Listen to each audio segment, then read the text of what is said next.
మామూలుగా నాకు దైవ గ్రంథాలు ఆలోచిస్తే ఒక్కొక్క వాక్యానికి అక్కడే మనకు ఉదాహరణలు కూడా ఉంటాయి. ఒక వాక్యం ఉంటుంది, మీరు మీ విశ్వాసము మనుషుల జ్ఞానాన్ని ఆధారం చేసుకోవద్దు, దేవుని శక్తిని ఆధారం చేసుకొని మీ విశ్వాసం ఉండాలి. అంటే మనుషులు రకరకాలుగా చెప్తారు, ఇది జరగదు, ఇది అసంభవం అని చెప్తా ఉంటారు. వారి జ్ఞానం ప్రకారం ఒక్కొక్కరు అలా చెప్తారు. కానీ దేవుని శక్తి అసాధ్యమైన కార్యాలని సాధిస్తుంది అనడానికి బాలుడైన దావీదు గొలియాతుని చంపడమే ఒక గొప్ప కార్యంగా నాకు అనిపిస్తుంది. తను ఏ శక్తితో ఏ ధైర్యంతో గొలియాతుని చంపడానికి వచ్చారు.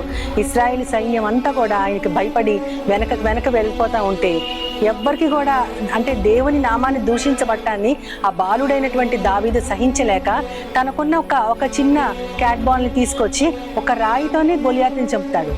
ఈతనే ఎక్కడ ఆ గొలియాత్ ఎక్కడ 7 అడుగుల పైన ఒక హైట్ ఉండి ఎంతో గొప్ప బలార్జుడైన గొలియాతుని దావీదు చంపడం అంటే తనలో ఏముందంటే దేవుని శక్తే ఉంది.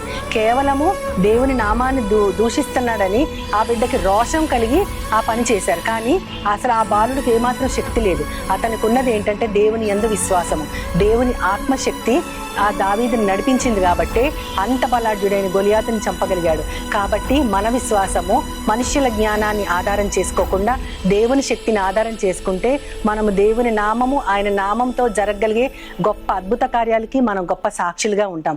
ఆ విధంగా మనం కూడా దేవుని విశ్వాసం కలిగి గొప్ప కార్యాలు సాధించాలని మనందరి పక్షాన నేను మనస్ఫూర్తిగా కోరుకుంటా ఉన్నాను. ఆమేన్.